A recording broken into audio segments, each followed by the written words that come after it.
Supreme आपके साथ अपने YouTube चैनल पर, जिसका नाम है सुप्रीम स्टडी, जिसमें हम चर्चा करते हैं मध्य प्रदेश से संबंधित कुछ महत्वपूर्ण प्रश्नों के बारे में। और आज का विषय है मध्य प्रदेश के अफवाह तंत्र एवं नदियों से संबंधित 20 महत्वपूर्ण प्रश्न। परंतु प्रश्नों पर जाने से पहले मेरे चैनल को लाइक, शेयर और सब्सक्राइब करना बिल्कुल ना भूलें।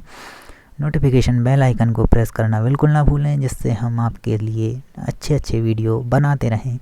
तो हमारा आज का पहला प्रश्न है, मध्य प्रदेश का सबसे बड़ा अफवाह तंत्र कौन सा है? इसमें ऑप्शन नंबर पहला है गंगा यमुना का अफवाह तंत्र, ऑप्शन नंबर दूसरा है गोदावरी तंत्र, ऑप्शन नंबर तीसरा है नर्मदा अफवाह तंत्र और ऑप्शन नंबर चौथा है ताप्ती अफवाह तंत्र। तो इसका करेक्ट आंसर होगा दोस्तों ऑप्शन नंबर पहला, गंगा यमुना का अफवाह तंत्र। क्वेश्चन नंबर दूसरे की ओर मूव करते हैं दोस्तों। तो क्वेश्चन नंबर दूसरा है हमारा, मध्य प्रदेश में अफवाह तंत्र को कितने भागों में विभक्त किया गया है? इसमें ऑप्शन नंबर पहला है 4 भागों में, ऑप्शन नंबर दूसरा है 8 भागों में, ऑप्शन नंबर तीसरा है 6 भागों में, ऑप्शन नंबर चौथा है 5 भागों में। तो इसका करेक्ट आंसर होगा दोस्तों ऑप्शन नंबर सी, यानी 6 भागों में। क्वेश्चन नंबर तीसरे की ओर मूव करते हैं दोस्तों। तो क्वेश्चन नंबर तीसरा है हमारा, नर्मदा, ताप्ती और माही क्या है? दक्षिण में बहने वाली नदियां हैं, पूर्व में बहने वाली नदियां हैं, ऑप्शन नंबर तीसरा है पश्चिम में बहने वाली नदियां हैं, या ऑप्शन नंबर चौथा है उत्तर में बहने वाली नदियां हैं। प्रश्न एक बार फिर से पढ़ देता हूं दोस्तों, नर्मदा, ताप्ती और माही क्या है? ऑप्शन नंबर पहला है इसमें दक्षिण में बहने वाली नदियां हैं, ऑप्शन नंबर दूसरा है पूर्व में बहने वाली नदियां हैं, ऑप्शन नंबर तीसरा है पश्चिम में बहने वाली नदियां हैं, या ऑप्शन नंबर चौथा है उत्तर में बहने वाली नदियां हैं। तो इसका करेक्ट आंसर होगा दोस्तों ऑप्शन नंबर सी, पश्चिम में बहने वाली नदियां। क्वेश्चन नंबर 4 की ओर मूव करते हैं दोस्तों। क्वेश्चन नंबर 4 है हमारा, मध्य प्रदेश की शिप्रा नदी का उद्गम किस स्थान से होता है? इसमें ऑप्शन नंबर पहला है अमरकंटक की पहाड़ी से, ऑप्शन नंबर दूसरा है काकरीबर्डी की पहाड़ी से, ऑप्शन नंबर तीसरा है मिजो पहाड़ी से, ऑप्शन नंबर चौथा है केवई पहाड़ी से। तो इसका करेक्ट आंसर होगा दोस्तों ऑप्शन नंबर बी, मतलब काकराबर्डी की पहाड़ी से। इसका करेक्ट आंसर होगा दोस्तों।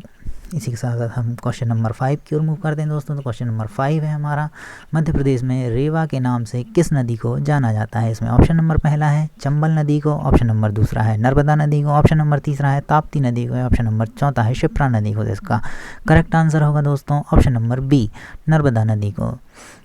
इसके बाद हम क्वेश्चन नंबर 6 की ओर मूव करते हैं दोस्तों। क्वेश्चन नंबर 6 है हमारा, मध्य प्रदेश के ओमकारेश्वर नर्मदा के अतिरिक्त किस नदी के संगम पर स्थित है? ऑप्शन नंबर पहला है इसमें त्रिवेणी व यमुना, ऑप्शन नंबर दूसरा है गोमती व त्रिवेणी, ऑप्शन नंबर तीसरा है ताप्ती व त्रिवेणी, और ऑप्शन नंबर चौथा है नर्मदा व कावेरी। तो इसका करेक्ट आंसर होगा दोस्तों ऑप्शन नंबर डी, नर्मदा एवं कावेरी।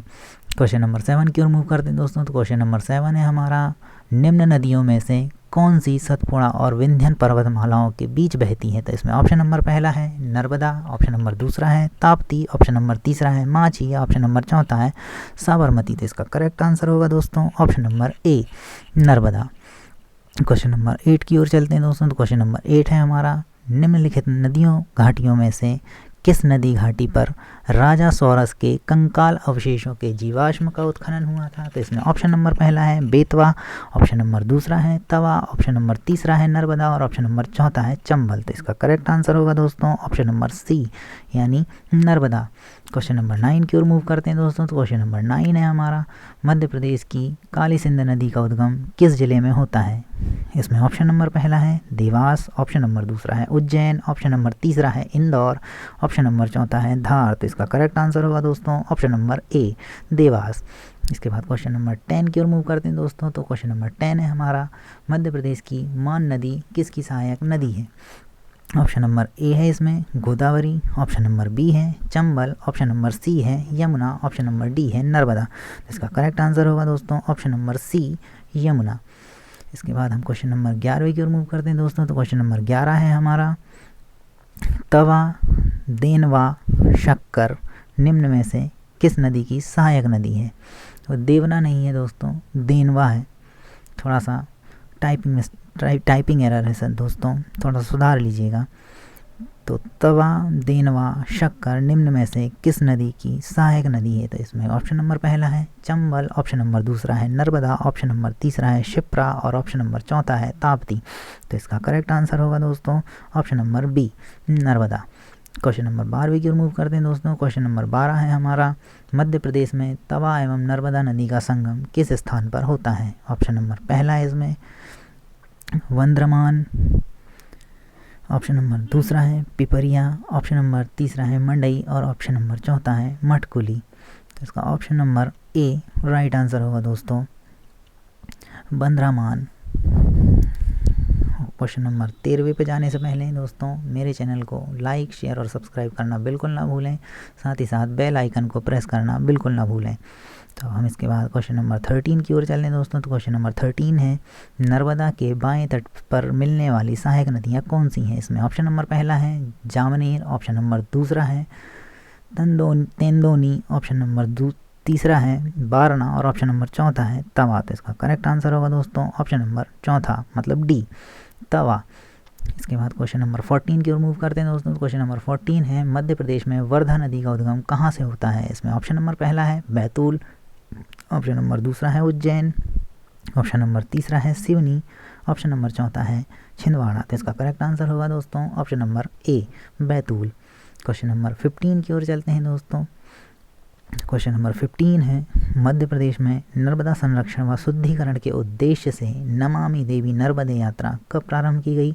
इसमें ऑप्शन नंबर पहला है 11 दिसंबर 2016, ऑप्शन नंबर दूसरा है 16 नवंबर 2016, ऑप्शन नंबर तीसरा है 13 अक्टूबर 2016 और ऑप्शन नंबर चौथा है 17 सितंबर 2016। तो इसका करेक्ट आंसर होगा दोस्तों option number A, 11 December 2016।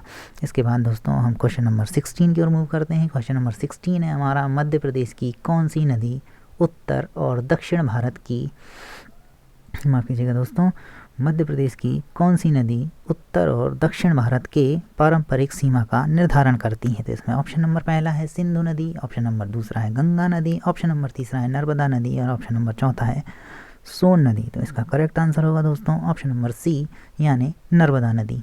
Question number 17 की ओर मूव करते हैं दोस्तों। तो क्वेश्चन नंबर 17 है हमारा, मध्य प्रदेश से उद्गमित होने वाली किन दो नदियों के संगम को प्राणहिता के नाम से जाना जाता है? इसमें ऑप्शन नंबर पहला है कुंवारी सिंध, ऑप्शन नंबर दूसरा है वैनगंगा वर्धा, ऑप्शन नंबर तीसरा है नर्मदा तवा और ऑप्शन नंबर चौथा है काली सिंध चंबल। तो इसका करेक्ट आंसर होगा दोस्तों ऑप्शन नंबर सी, नर्मदा और तवा। इसके बाद दोस्तों हम क्वेश्चन नंबर 18 की ओर मूव करते हैं दोस्तों। तो क्वेश्चन नंबर 18 है हमारा, मध्य प्रदेश की राज्य सरकार ने मध्य भारत की किस नदी में रेत खुदाई पर अनिश्चितकालीन प्रतिबंध लगा दिया है? इसमें ऑप्शन नंबर पहला है कोशी, ऑप्शन नंबर दूसरा है ताप्ती, ऑप्शन नंबर तीसरा है माही और ऑप्शन नंबर चौथा है नर्मदा। तो इसका करेक्ट आंसर होगा दोस्तों ऑप्शन नंबर डी, नर्मदा। इसके बाद दोस्तों हम क्वेश्चन नंबर 19 की ओर चलते हैं। तो क्वेश्चन नंबर 19 है हमारा माफ़ी चाहूँगा दोस्तों।